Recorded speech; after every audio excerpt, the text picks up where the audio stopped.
Welcome to Y11 Audio. I'm Alex Alvarado. Thank you for listening. If you're an old listener, then welcome back. Welcome back, old friend. Good seeing you. If you're a new listener, well, thank you for trying this out. Nice to meet you for the first time. For everybody, let me reintroduce myself. My name is... Oh, wait. There's no music drop. My name's Alex Alvarado. This is Y11 Audio. It is the audio vertical for my newsletter, the Ypsilanti 11. You can find that on Ypsilanti11.com. We're covering EMU football. We cover EMU sports. We're going to be branching out a little bit more this year. But football, as you can tell from the title of the whole operation, from the whole shebang-a-bang, football is going to be number one. Obviously, this podcast and the newsletter took a hiatus. It went dark for a year and a half. We can call it 2 years if you want to round up. We don't have to go through everything about why there was a delay and all that. I'm sure I'll talk about it more later, but I've written about it already, written about some stuff that, kind of being vague about it, I suppose, but been going through some stuff that sidelined me. That's a sports word. That sidelined me from the writing game a little bit. Took all of 2025 off. I haven't recorded a podcast since, I think, like week 2 or week 3 of the 2024 football season. And then after the football season was when I stopped writing and went on hiatus until April of this year, right? So missed all of 25.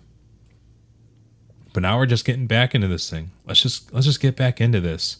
But really quickly, right off the top, again, thank you, and I appreciate your patience for the returning listeners. And if you're a new listener here, my aim is just going to be to welcome you to this, introduce you to myself and my personality, and thank you for trying this out. I hope that you enjoy this. If you need to hear anything else about like what I've done before, well, one, you can read my stuff, but number two, go check out other podcasts that I've done. There's like old episodes of Y11 Audio still on the feed that you can listen to. Mac Football Pod, if you want to like really know your like immediate history or like things that went on. I don't know if it was 2 years ago, but at least 3 years ago for sure. 3 years, 4 years ago. It's a good place to go if you want to learn your history. So, new, younger listeners, go ahead, check that out. Returning listeners, I appreciate your patience, like I said. And yeah, I'm just really, really excited to get back into this thing, start recording, keep writing, and give you a pretty good product, or at least a product that I'm proud of, the rest of the way. And what is the rest of the way? How long is that way? Guys, we are TBD on that. We are TBD. We are going to... oh, man, I'm blanking on his name. But as... it's... Mo something. I'm blanking. I'm gonna have to look it up. Basketball player, former basketball player. Is it Mo Hewley? Former basketball player for Eastern Michigan who used to be such a fantastic tweeter. I'm not talking about Glenn Bryant, but this other guy. He would say he's gonna ball until the rim was flat. Ball till the rim flat. And I think about that phrase every once in a while because that's just how hard you should be going at stuff that you love, man. That's how hard I should be going in this. And so my goal is to, quote, ball till the rim flat. Let me state my intentions really, really quickly, and then we're going to get into some subject matter. I want you to subscribe. I want you to subscribe to the Ypsilanti 11. I want this all to be a dream come true for me. No, I'm not expecting like $100,000 every year for all this stuff and like to be like the best thing smoking out there. But like, I want this to be my job. I want you, reader. I want you to be my bosses. All of you. Ypsilanti11.com. I do sell subscriptions for support, largely for support. going to all these games and covering Eastern Michigan takes time. It takes effort. It takes a lot of thought. It takes a lot of consideration. And it takes an amount of sacrifice. Yeah, it's fun. Yeah, like it's sports and stuff. My wife isn't going to these games. Okay? My nieces, who I love to spend time with and I'm trying to be a leader for in my daily life, they're not going to these games too, right? I have to sacrifice a little, and like it's so funny. So funny calling these things sacrifices. I'm talking about going to sports. I'm talking about watching the sports games, okay? I'm talking about doing something that I love to do so much, which is go to the events, talk to the athletes, talk to the coaches, and like do something about it to help enrich their lives while they're still in college, right? That's a thing that I've loved to do ever since I was a student, and I still have found joy of doing now in my 30s. It's a thing that I want to just keep doing forever. I need your help. You guys, I need your help. We live in America. We all know that the industry, the media industry, sucks. It sucks. But it's hard because, man, guys, like it's just me. This is just me over here, right? I would love to hire some help. I would love to, like, even not like full-time or ever, but like, you know, get somebody to help out with this podcast. I would love to have a producer on the other side of this thing. I would love to have much more improved writing work and get some help with an editor. All right. Those are things that I can definitely work towards. I would love to be able to do this, pay for rent. Maybe I could drive to Mount Pleasant and cover an Eastern Central game. I can go to Kalamazoo, Eastern Western game, right? Money helps, right? But to make this a real thing that not only like for me and my happiness, that I can like wow, look at all these people that believe in me. Isn't this great? But you as a listener, I'm telling you, you as a listener, you as a reader, you as someone who is part of, if you're listening, you're part of this community. If you're reading, you're part of this community. It's of my opinion that I think you would be benefiting your cause, the thing that you want to see in the world, by subscribing to your community, by helping us out. We're looking to grow. We're looking to just get back into this thing. We're looking to give Eastern Michigan football, other sports. Yes, I'm going to branch out this year. I just want so much for the Ypsilanti 11. I want this to last for the rest of my memories. I want this to last for as long as possible. I want to ball to the rim flat, as they say. And to do that, I do ask for your help. I do ask for subscription dollars. I do ask that you check out Ypsilanti11.com. How much does a subscription run? Right now, my asking price is $42 for a year or $6 a month. And even better for you, if you sign up right now, I have a sale going on, half off your first year. We're talking $21, Lindanian Tomlinson dollars for 1 year. That's a pretty good deal. It's a pretty good deal. So, again, thank you for your help. If you subscribe, I really, really appreciate it. Let's just get into this. You're done. You're done listening to me talk about not MAC football stuff. The non-MAC football portion of this podcast is over.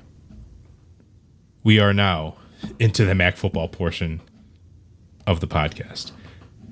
Let's talk about Media Day. Let's talk about the depth charts that Eastern put out. And then let's get into my picks for the season, because I wrote about that last week. And I kind of just want to air out, hey, these are my standings that I had for the end of the year and why. So Media Day last week in Detroit, it's a fine time. It's a usual setting for that to be. It was definitely different. Like, not that like I'm always interacting with NIU whenever I go to these things, but like, man, it really was just just weird to like not see, to not have NIU's presence there, and to like see that, holy crap, is that the dancer from the Can't Touch This music video? Like, that guy was there, right? And so, like, it's not the biggest thing in the world, but like, it is like a big, small shift seeing one of the local teams gone. Now Sacramento State's in. Also, UMass is back. It's just a reminder that, like, man, these times really are changing, huh?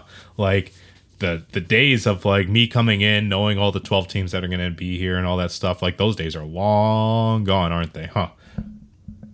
And so the obviously, like, the SEC and the Big Ten media days, those are like much bigger events. The MAC thing, man, it is pretty small, and like everybody kind of like hides off into their little like silos after the John Steinbrecher speech. Still, it was a good time to get back into the groove of things, talk to some people that, you know, maybe I was expecting to see, like Andrew from Mitten Football, like he was there, and like some others. But then you might run into some other people if you work in the media long enough. You might run into some old coworkers that you were not expecting to see there. Shout out Bryce Vance. It's the DC and Bryce show, Bryce and DC.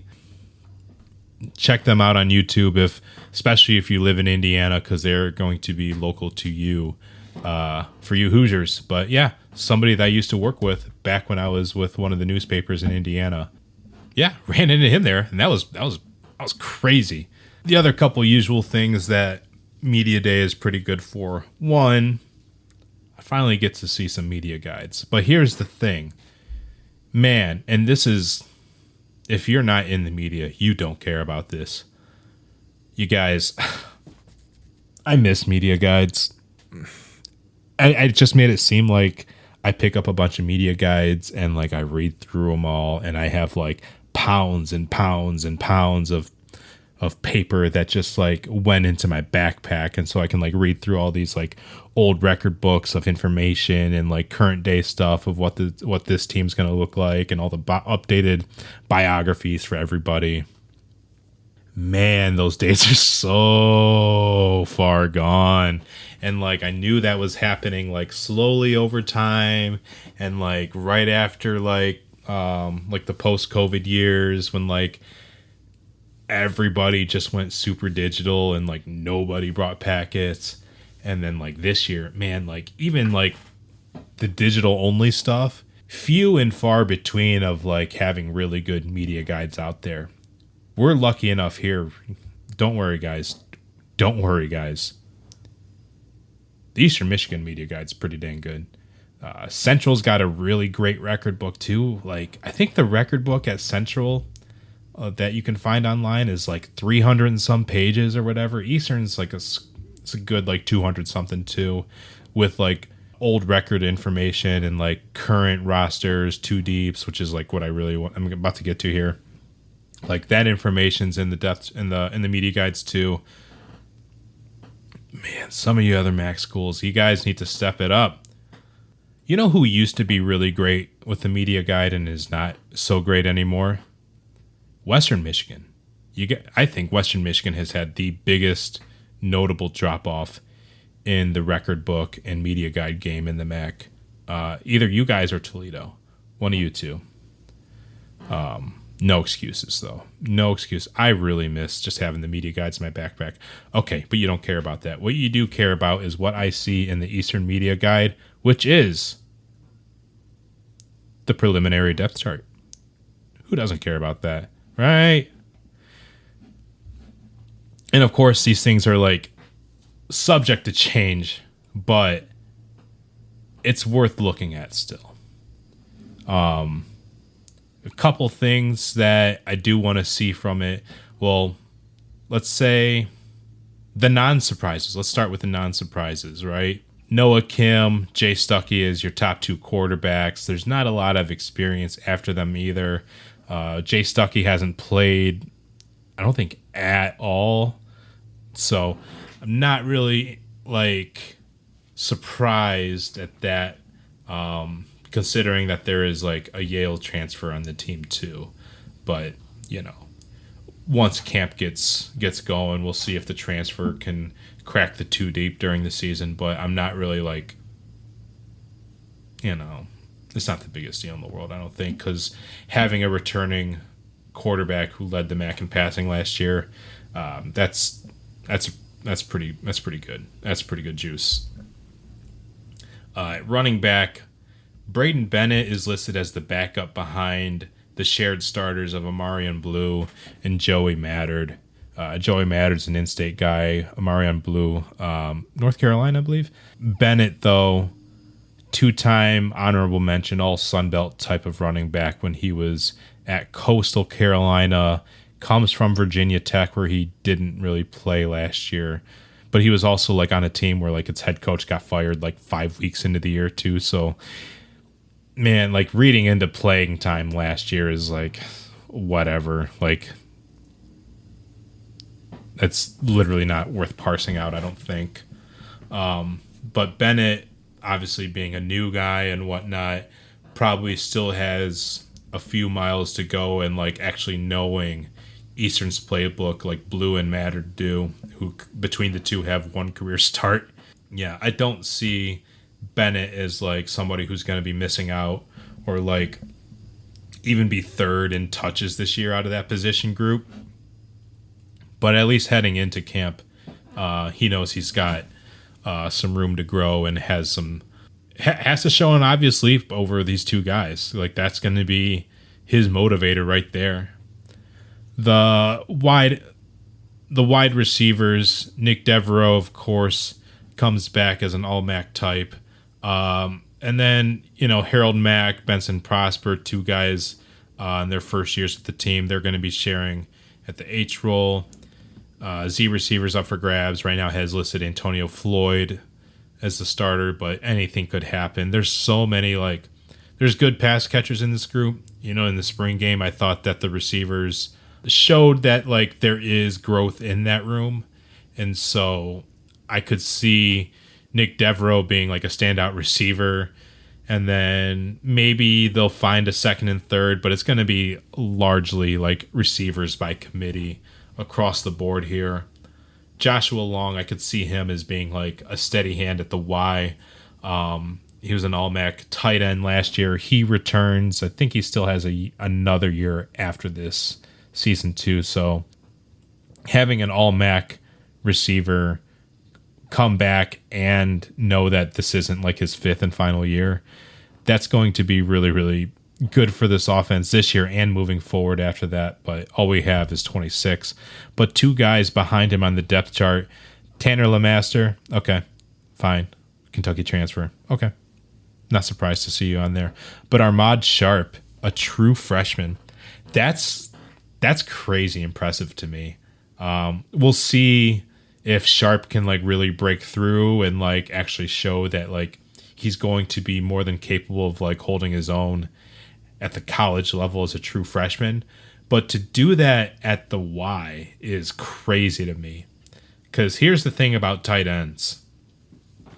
They're doing 2 things. They're blocking and they're catching. Okay? They have to get their hand placements just perfect on the blocks, and they have to work on their footwork to make sure that they're running routes perfectly, and to make sure that they are well-rounded athletes for this position that are going up against defensive ends and nickels, right? So to see Armad Sharp as a true freshman be mentioned as somebody who's at least on the 2 deep and is next to guys that have experience or maybe even was in the SEC for a little bit, that's really impressive for the guy. So that's a great starting place for Sharp. Offensive line, there's 1 spot of the 5 that's pretty much locked down. Nicholas Gallegos, somebody who didn't even start the year last year, but still finished with 9 starts at center after an injury, moved one guy from center to tackle. But yeah, Gallegos made the most of last year, returns as the lone pre-camp starter across the offensive line, and behind him is another true freshman, Carter McCulka, who was the spring game. If I could back up a little bit, the spring game did not have many people to pick from. Not like the offensive line unit. It was hurting. It was hurting pretty bad, and so they had. You know how like you play football in the street, and if you're my age, you're going to be the all-time quarterback. That way, you don't have to play defense and receiver. They had an all-time offensive line for every unit, just like one offensive line. So yeah, they had to tone it down for that reason. But McCulka was one of the guys who was out there the entire time, and so going through the spring into the spring game and whatnot, that's incredible experience that he was able to pick up. He is not under the pressure of needing to start right away, right now, as the list stands. But he's going to be competing against a bunch of transfers, and this is going to be, that's the song of college football, right? Competing against other transfers. But none of the other spots have a full-time starter just yet. There's transfers coming in from Michigan State, Oklahoma State, St. Francis, Illinois. No spot has its starter just yet.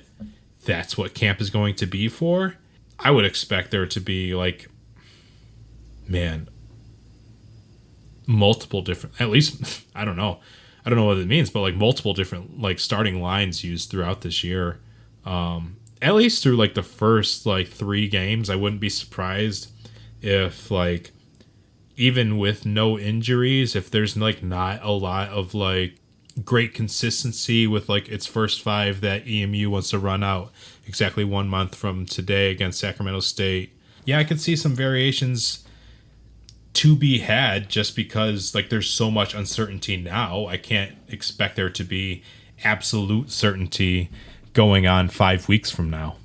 So, yeah, lots of transfers at both the guards and both the tackle spots. So much is up for grabs. We'll see what the first 5 looks like out of camp. And then after that, you got to be open-minded. You just got to be open-minded about changes that could and perhaps should happen to this line. But if they nail it right away, my God. The defensive ends, the 2 ends, there's the regular straight up D end, and then there's the max end, which the max end is obviously named after Max Crosby, assistant GM to the team.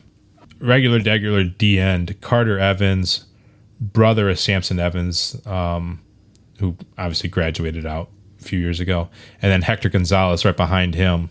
Creighton, I asked him about Jefferson Adam, who represented EMU last media day, but was out with an injury all of 2025. He said, yeah, he's fine. He's just behind them. Okay.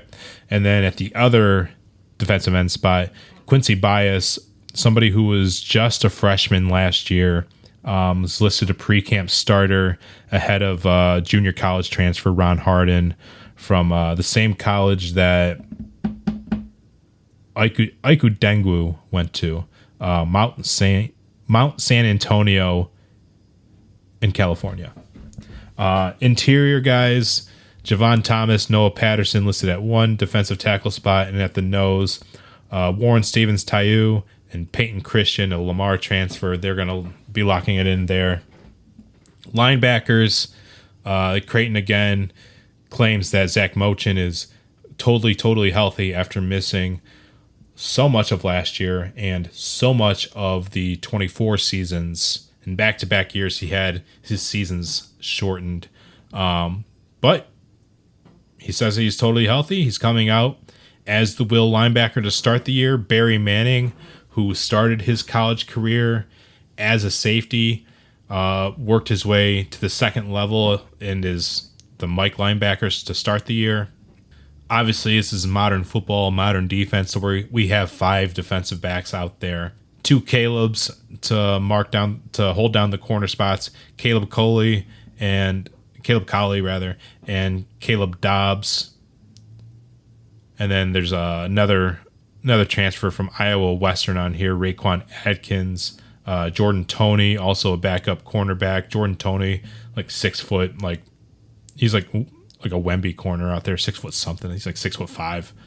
Safeties, of course, Bryce Llewellyn, the team's defensive captain, the team's leading returning tackler after 102 or like 103 hits last year.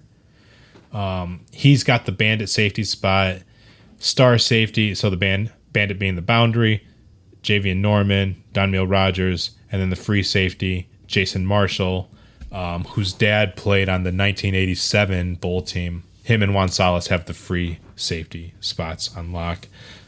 And no major changes in like the specialist department. Daniel Hulls, the punter, back. Kicker, we have Rudy Kessinger and Nathan DeBear back. Yeah, kick return. Obviously, there could be. We'll see what happens if Nick Devereaux and Benson Prosper both stay as the top 2 kick returners. Punt returners, the top 2 listed are Juan Salas and Quinn Frasassi. Quinn, he was somebody who transferred out and then transferred right back in after like one season with God, I'm not looking at my notes. I think he went to Valparaiso. But yeah, cool to see them back. All right. The coaches poll.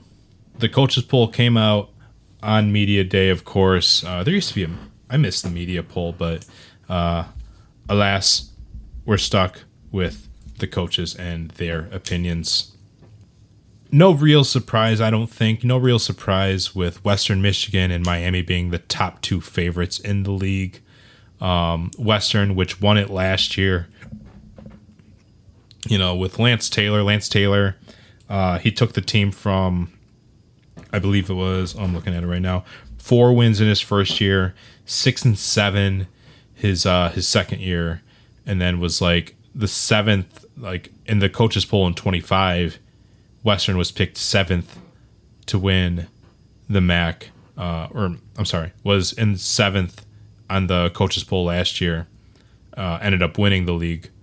This year, they're picked to be repeats, 9 first place votes, 4 first place picks towards Miami. Nobody else was a top 2 or was a top place picker in any of the coach ballots. Down the list, Western, Miami, Toledo, Ohio at number 4, 5 being Central Michigan, and then Buffalo, Eastern Michigan at 7, then Kent State, Bowling Green, Akron, Ball State, Sacramento State, and Massachusetts. I'm not too surprised at the way those picks averaged out the way that they did. Yeah, the top 4 teams in the MAC, of course, Western, Miami, Toledo, Ohio. Ohio, here's a note. Over the last, 4 years? I don't think any team has won any more games than Ohio has in that span. Everybody else has won a little bit less. But Western, Miami, Toledo, Ohio, no surprise that they're looked at as the top 4. Central Michigan is a team that, I'm going to say it once. I'm just going to say this once, and hopefully I don't need to repeat. I will end up repeating this. Central is a team that could get so much better by only getting a little bit better. Okay? Central, and a lot of teams kind of fit that, but Central got so much better by hardly being really good at the things that it wanted to be great at last year, which was forcing the run down everybody's throat, getting really, really muddy, and trying to find enough explosives through its offensive system and let its defense just keep doing its thing. Because Central, even through coaching changes, has just tend to play really, really well. Not to say that coaches don't help make that happen, but Central's been a good spot to find good defensive players year in and year out. So, but yeah, obviously we're here for being an Eastern group. Eastern, like I said, 7th in this year's poll, behind Buffalo, ahead of Kent State, sandwiched right in the middle of those two. And also, if you just want a small amount of optimism, what did I just tell you? Western Michigan last year, 7th in the coaching poll last year. And then they won a MAC title. Eastern Michigan, 7th in the coaching poll this year. There is no lucky number 7 to use as an exact science. But you know what? It might as well, you might as well look at last year and just be like, okay, well, why not us? Why not us? My poll I shouldn't say my poll, but my picks for the year, I put those out ahead of Media Day because I knew Media Day would have the official conference picks to win the league. I went through every MAC game and I picked the winners and losers for everybody's schedule. I'm excited to see what I get wrong during the year, but I can't I didn't want to look at I didn't want to fill out my ballot that I don't turn into anybody.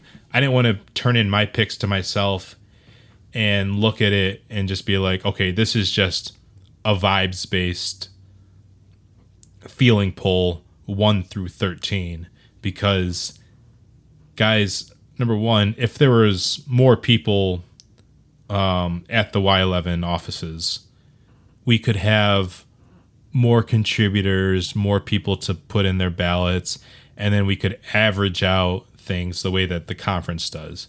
However, since it's just me, I just go through the season. I pick the winners and losers of each game, and then I just say, hey, this is what the standings would look like if everybody won and lost the games that I thought they would, right?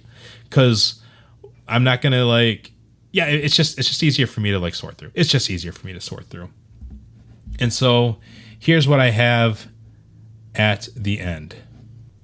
In the end, for me, I have Miami and then Western Michigan being my top 2 teams in the MAC, both of them with 7-1 records.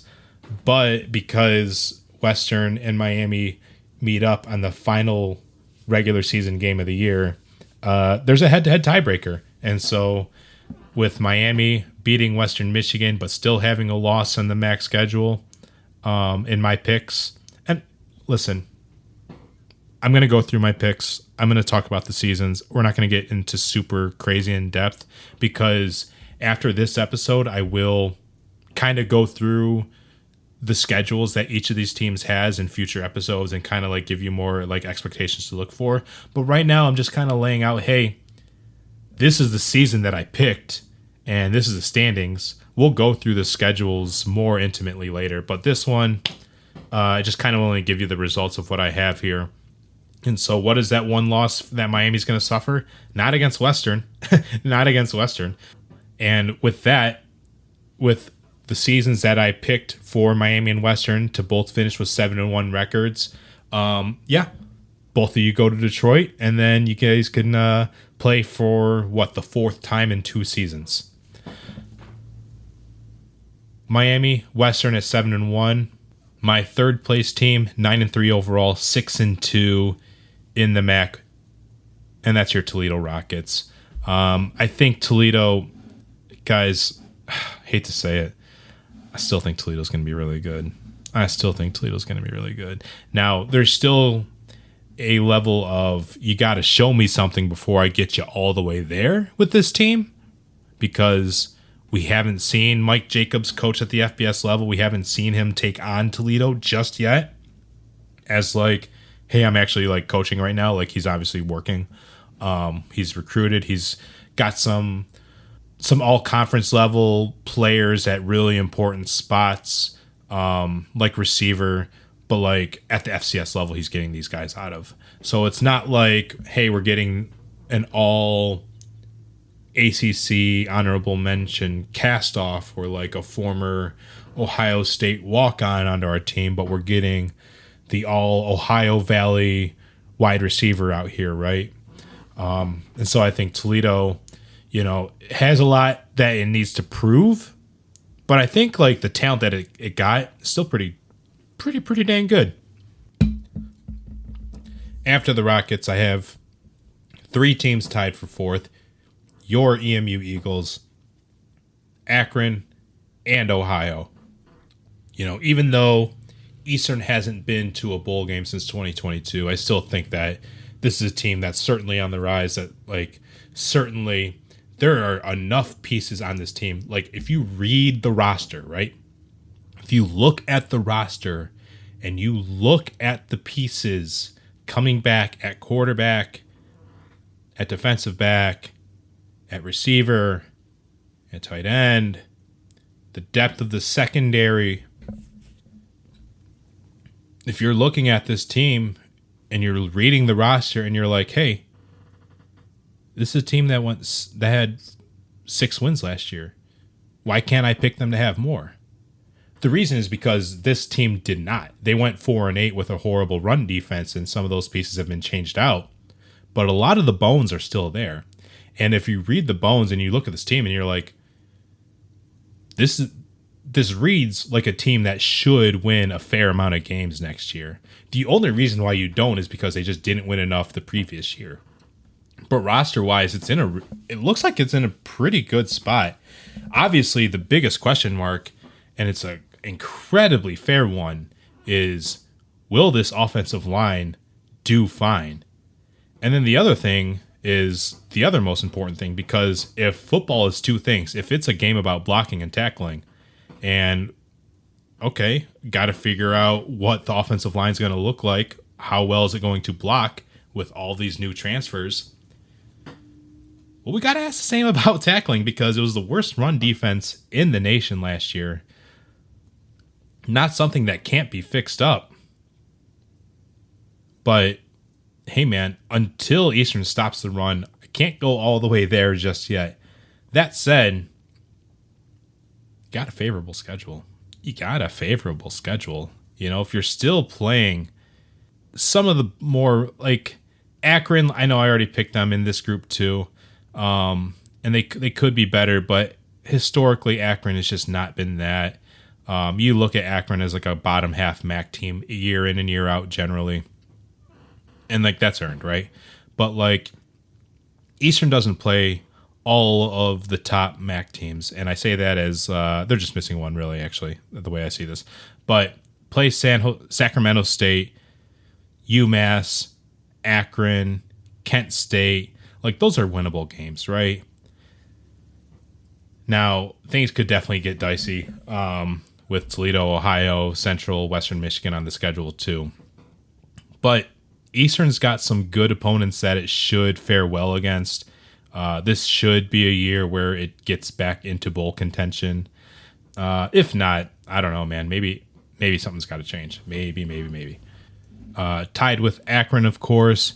Akron, I think Akron can get to this point of can get this high in the MAC standings if Reese Poffenbarger really does just pop off like he did back in Albany. Things didn't really work out for him at his last couple of schools, but I think if Poffenbarger is as good as Joe Moorhead wants him to be, this offense, there's no reason why this offense can't have its best years of the Moorhead era this year.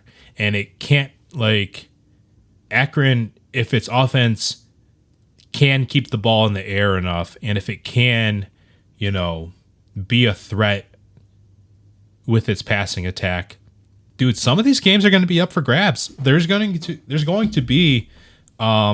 been a closing of a gap of the scoring margins that Akron's been playing in with Joe Moorhead at the helm.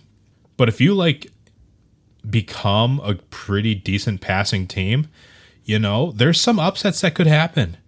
There's some losses that a team shouldn't shouldn't lose to Akron, like Miami. Miami could lose it. Miami could lose to Akron this year if Akron is just playing at a really, really high level with its offense. It could steal a game from Ohio. It could steal a game from Western. Akron's a team that, if it's good, don't overlook these guys. You don't want to overlook them. Akron could be that quintessential, hey, we're the look-ahead team, right? Like, nobody's looking at us. Everybody's focused on the week after us. Let's steal a win today. I think that could be Akron's identity this year. They could also tie with Ohio, as I'm picking, with a 5-3 record, finish fourth in the league, tied 4. That'd be kind of neat. After Ohio, I have Central Michigan, and Central Michigan is the team, like I was trying to say earlier. Man, you could get a lot better by getting only a little bit better. And I'm going to be a little bit more honest right now. My first time filling this out, my first time going through all my game picks, and the first time seeing what Central could do. I had to dial it back after I went back and revisited this topic on another day to see like how I really felt about this. In my rough draft, my first draft, I had Central going 8-0 in the league. Right now, in these picks, I have them squarely right in the middle with a 7-5 overall record, 4-4 in league play. But man, I really, really would not be surprised if Central really, really made a push for the MAC championship this year. They made a push last year. They were really good last year. They were an upset. They were leading the Western Michigan game, I believe, heading into the fourth quarter. Had they held on to beat the Broncos, man, who knows what we'd be talking about with Lance Taylor and this year's conference favorites, right? So Central's a dangerous team. Central is a team that the variance really is, like I said, I picked them officially 4-4 in league play this year. Dude, if they're 8-0, you heard it here first. I won't be surprised when that happens. Buffalo, the next teams I have on this list, Buffalo, Ball State tied with 3-5 records. Buffalo, of course, has a new quarterback, Elijah Holmes from Wingate. That's a guy who was super efficient, did not make a lot of mistakes with I think he had a TD interception ratio of 21-3, something crazy like that. That's the kind of efficiency that Pete Lembo is really looking for. You know, Buffalo, to win at a team like Buffalo, and really all these teams, right? But especially from Buffalo on down on this list, that's a place where if you just don't make mistakes at all, you know, yeah, you every once in a while you want the guys who are going to make big attempts, you know, really, really just go for the fences and kind of live with some turnovers and some losses that they take in their big throws and such. Because if they're making big swings with their throws, like they had a quarterback last year who went deep a lot and took chances downfield and was not always on the winning end of his big attempts. But if Holmes can make some big strikes downfield and also go for the big play and not really turn the ball over as much, Buffalo's going to be in pretty decent shape. Now, there's still a lot that Buffalo has to make up some ground for. You know, Buffalo did not find itself in a dissimilar situation from a lot of these other teams. This is the MAC we're talking about. Everybody's portaling in and portaling out, and everybody's rosters are just a mess sometimes. And Buffalo, you know, did not see dissimilar sized holes on its rosters that other MAC teams also probably had to go through. But Buffalo doesn't bring in the level of talent that I don't think a Western Michigan or Toledo will have gotten, right? And so I just like the talent of other transfers more than I like Buffalo's. So I think Buffalo's a well-coached. I love Pete Lembo. If anybody's followed my work before, you would know that I really, really like the work Pete Lembo's done. at Ball State and other places. And I thought Buffalo was a great spot for him. And he had a really good first year, kind of a letdown last year. I don't really know how I see Buffalo finishing out this year, but I think that, having a good quarterback is a great step one for them to be in. And I think that their defense has got some players too, but is it all going to come together as a MAC winner? I don't really know. And Ball State's a funny team. Ball State is a team that's moving in the right direction, but it's just, again, talk about teams where like you have to not ever make mistakes and you have to be better than the man in front of you if you're playing football. Ball State, man, it's tough. It's tough to win there. It's tough for you to just like, even in the transfer portal era, find like some transfers with some comeuppance. It's tough, man. It's been really tough. I think Mike Yaramovich has done an okay job so far, but I also don't think it's, I don't know. Is it in a better or worse spot without Mike New? I'm not saying that Ball State shouldn't have fired Mike New at all. Like, obviously that was going nowhere. Hopefully, like, the moving in the right direction for Ball State actually leads to like better games and more than just a 4-8 record this year. That's what I have them, picked for. I don't know. I just don't see them being like any better than like the top end of the bottom third of the league. I don't know.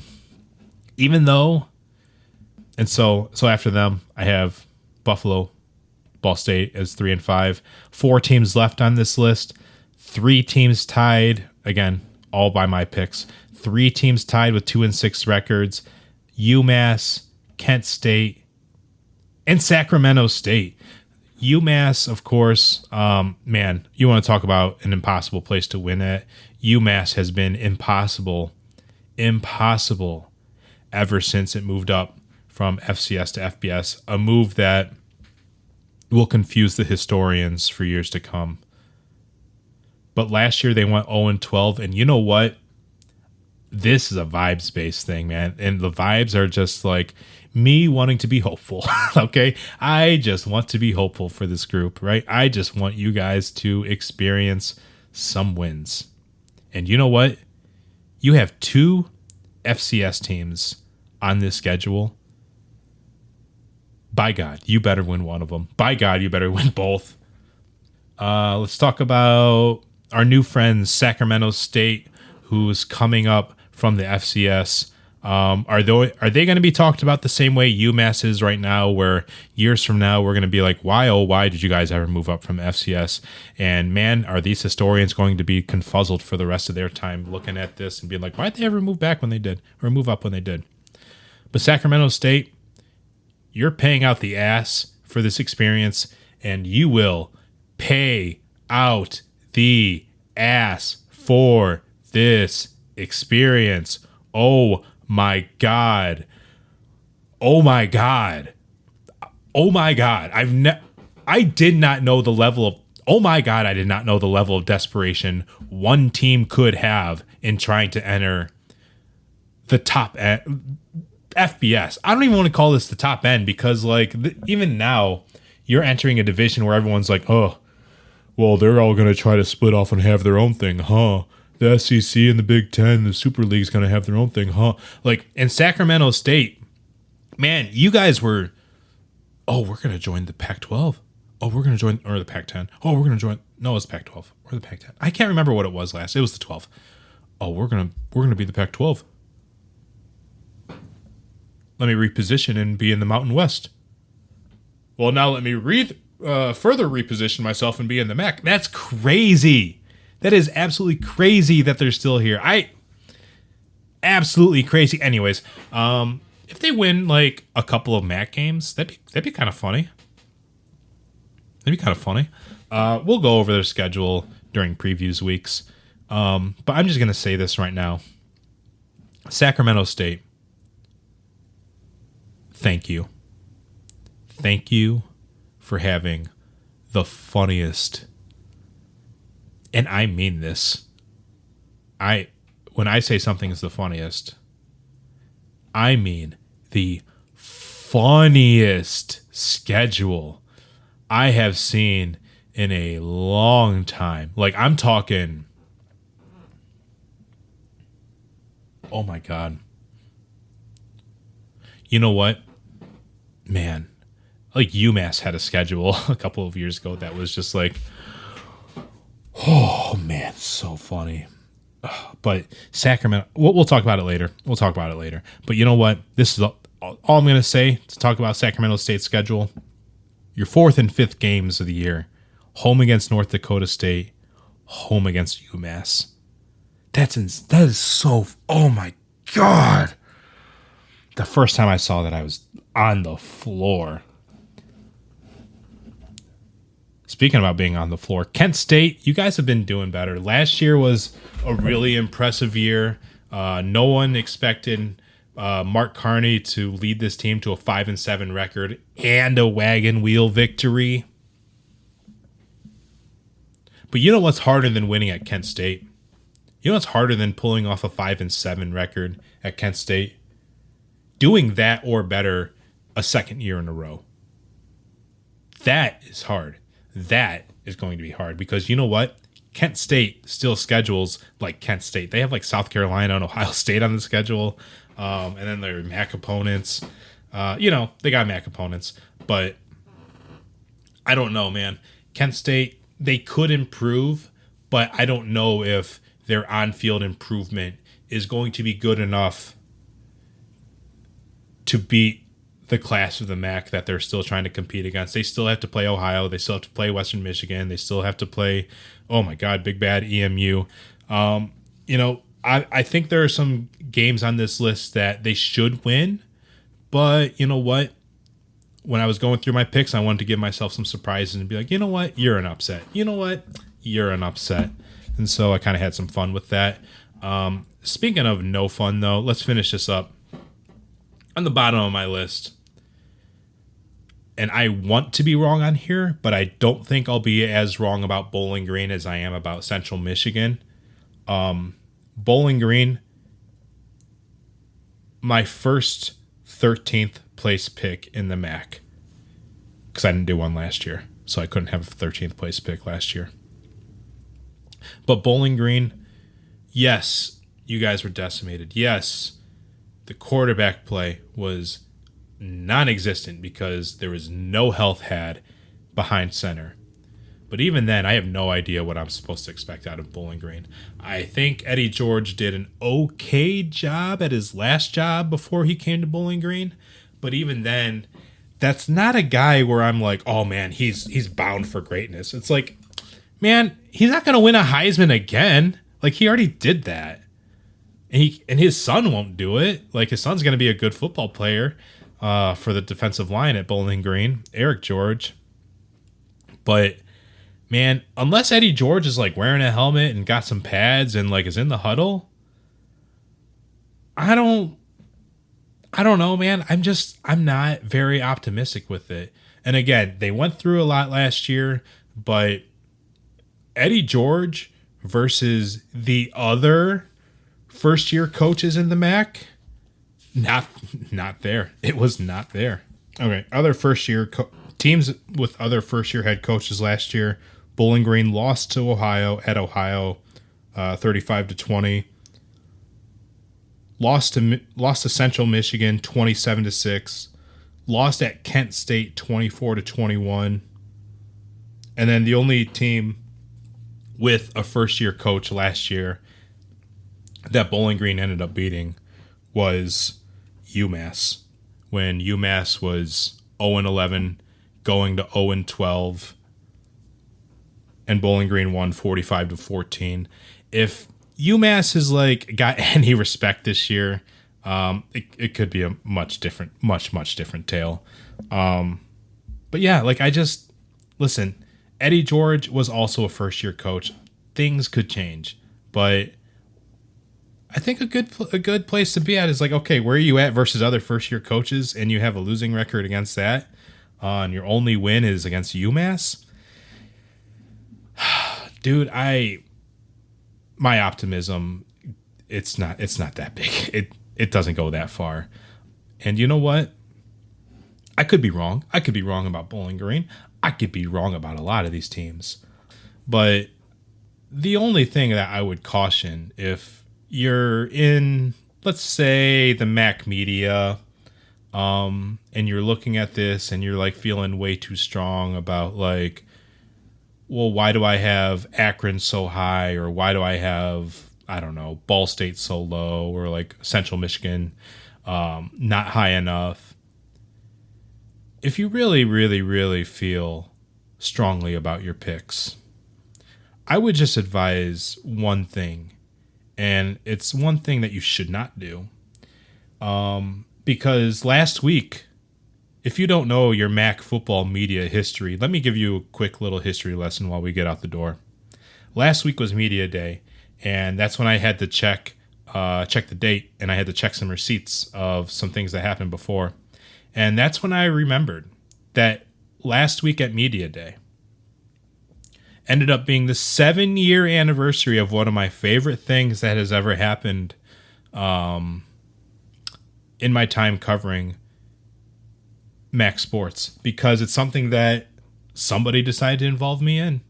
When I was blogging just as a dork in like 2019, I said 7 years ago, and I had my blog called Mac Prospectus, and I also had my podcast through that. But I had my blog, and I said, okay, media day is here. And I picked Toledo to finish 4th place in the MAC West Division. And I'll just say it by name because he's on Twitter, and like he's not going to respond. I don't really care. And Jordan Strack, who worked for television in the Toledo area, Toledo's own Jordan Strack, Bowling Green's own, said, this is insane. If Toledo finishes 4th or lower in the MAC West, I'll eat my shoe. One thing happened and one thing did not happen. One thing that did happen, Toledo finished 5th in the MAC West. Okay? So don't get up on your high horse. Don't feel too strongly about these MAC picks. Just remember that this is all for fun. This is just for fun, guys. This isn't important. There used to be a media member, rest in peace. I'm blanking on the man's name. But one of my favorite things about like the old media poll that the MAC used to do and no longer does is that there was an old media member for Central Michigan who did the right thing, and he, year in and year out, always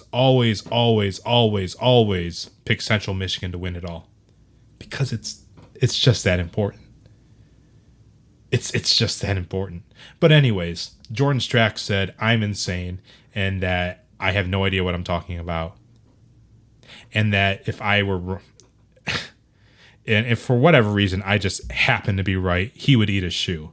Brother, you work on TV, man. Why couldn't you just like take a picture with a shoe and just be like, I'm pretending to eat it, and just have like the smallest bit of humility? Are you kidding me? That's so funny.